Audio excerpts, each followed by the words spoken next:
You're tuned in to Agriculture Today, and we start our Friday show with a grain market update from K-State grain economist Dan O'Brien. Dan, thanks for joining us today. Thanks, Shelby. Dan, what are we seeing on the futures market? Well, we've seen some strength over the past week, and corn's up about uh, well from a week ago, we're up 10, 15, 20 cents on in the corn market. Here you've got on yesterday's market, the July contract closed at 463 and three quarters, up 2 cents, actually, and D's harvest contract 453 and a quarter. I everybody has their own bellwether indicator that they watch. To me, I guess I think things are healthy in the corn market when we're over $4.50.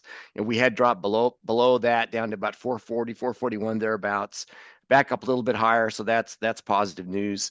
For soybeans, uh, November soybeans at 1055 and quarter, and literally from a week ago, that's just about 19, 20 cents higher. And for wheat, July wheat, $5.40 here on yesterday's close. And a week ago, we were basically 9.5 to 10 cents lower. So some positive factors that come into the market. Some of it has having to do with exports, some worries about planting progress, the Eastern Corn Belt with moisture, uh, other different factors, a little bit of weakness coming in on the US dollar, helping to move exports along. And by the way, uh, as the futures market looks around for factors, it does see the continued strong U.S. corn export numbers that have come in. And here for the week ending May the 15th, we had 63 million bushels, need a pace of about 51 to meet the USDA's projections. So that's really good. Positive news. Even a little bit of life on the grain sorghum side, about 1.2 million bushels of movement, and uh, we would need a jump up to 3 million bushels a week to meet the USDA's projection. Point with grain sorghum, of course, continues to be the deliberate vacation of the demand sector on the part of the Chinese, as long as these trade issues are at issue between the U.S. and China. Still discussing tariff this and limitation that. I would say that on the positive side, if we do see that the U.S. and China come back together, I would wonder if one of the first things that would start to react pretty quickly would be on the grain sorghum side. Again, just because China does have that need. So you got that happening, and on the wheat side, we've even in support of that dime increase. And even with harvest coming on, where we'll have sizable supplies, probably a combination of low prices and a little bit of weakening of the U.S. dollars led us to a really pretty good week this week with regard to hard red winter wheat exports. Had again for the week ending May the 15th, 6.7 million bushels. Need a pace of about normally a normal pace here of late's been more like 1 to 2 to 3 million. We're coming to the end of this old crop marketing year, and no doubt some of the purchases will roll over to the new crop marketing year. That'll start here June 1. That's just around the corner. Point is, we for this week we've had some pretty decent movement for hard red winter wheat, and of course that helps the overall wheat I guess sector in terms of export movement. So positive. Even though we'd seen a little bit higher soybean prices, that really wasn't driven so much by at least the reported sales that we'd had in the last week, but overall, you still have had pretty good support from soybean meal, soybean oil exports. Again, soybean oil exports continue on a strong pace, having to do a lot with some countries in Asia shifting their soybean oil sectors over towards domestic use for fuels rather than exporting it themselves. So you've got that happening, and I do think when we talk about where the markets will go, we're we're I guess we're primed for a surprise. The prevailing positiveness of the market towards the size of the corn crop and corn soybean crops now both in Brazil. Although they've had strong rains in Argentina, probably going to cut back reduced their ability to harvest their crops down there. Uh, Two back and forth factors affecting what's coming out of that part of the world. It still surprises me, when we look at the moisture maps in Brazil. Gosh, it's showing dry as a bone through there, and but yet uh, that those sectors, the independent groups that rate crop size or give their opinions, are still saying, "Gosh, record high coming." So we'll see what happens. There was some news in the wheat market this week that was a pretty big deal. China had come out here recently and indicated publicly that they were telling their farmers or giving their farmers advice on how to salvage any wheat that they could. They've had drought, debilitating drought in some of their wheat areas. So, some of the strength in the wheat market that we've seen here about a dime, that's been positive, but really in the long run, if China comes into the world wheat market, and it may or may not be to the United States, but if they buy elsewhere, they're still gobbling up, crowding out uh, uh, other I guess using up available supplies, crowding out other buyers from around the world, and eventually forcing business to come to the United States. So uh, I guess I'll be interested to see how that works its way through the markets here in coming days. So how, when you ask your question, are the futures doing? We're dealing with uncertainty. There's news coming both pro and con all over the place. Really focusing on U.S.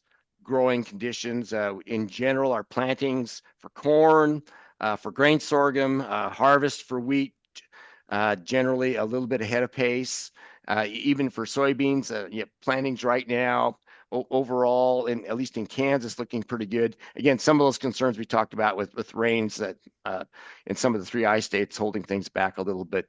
Overall, we're watching weather, and there still is the overall idea among climatologists that once we get through the spring, that they have a heightened sensitivity to what could be a set of dry conditions out there in June, July, and August. And again, when you talk about that, Shelby, right now, it sounds like you're just rattling a saber trying to run the markets one way or the other. I guess my point in talking about it is that, hey, there's a lot of risk still to be dealt with in the markets, and the futures right now, and as we look at them today, they're taking whatever they have in hand. They're assuming great weather all the way through. They're assuming normal weather. In fact, and that's what the USDA NASS is doing. They're not accounting for any weather uncertainty.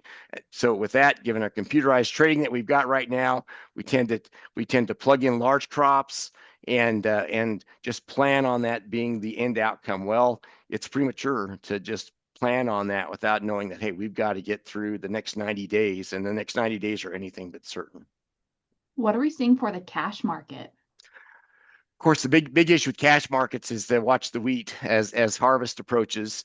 Uh, Average wheat prices actually have ticked up again as the futures have come up a little bit. You see in the in Salina, Topeka area, and also Hutchinson, you've seen cash prices, top cash prices at the terminals, at the market centers, at about 520, all uniform at 520. And a week ago, we were looking at nothing over five. In fact, 496 was about the highest. So kind of welcome, a little bit of welcome strength for people that will be harvesting wheat and looking at where things are going.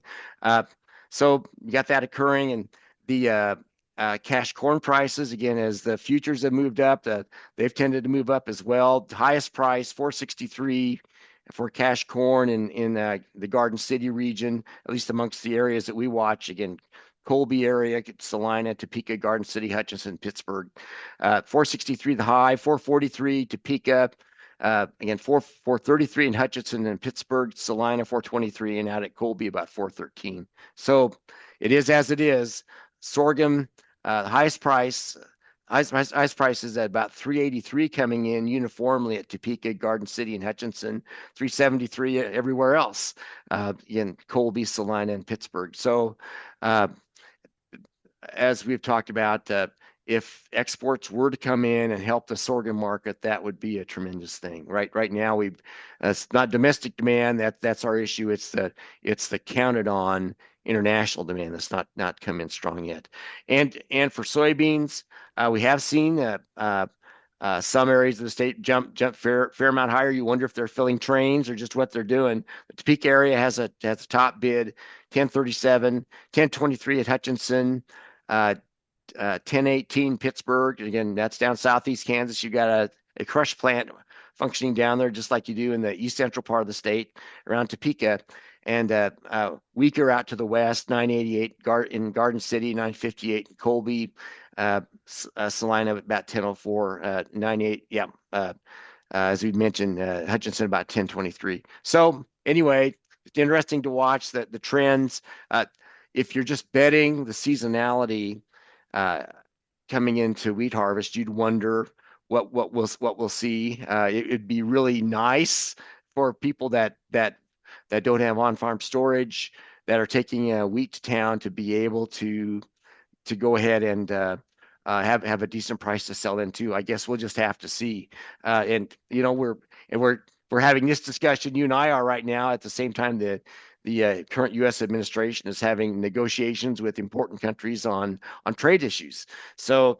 Uh, and it sounds like at least the U.S.-China situation is sort of put on hold for about 90 days, or about 75 now. So we'll see where all that goes and how that might break loose some demand on down the road. Dan, I appreciate you taking the time to join us today. Thank you very much, Shelby. Take care. That was K-State grain economist Dan O'Brien. We're cutting to a short break now on agriculture today, but stick around because we have more for you up ahead.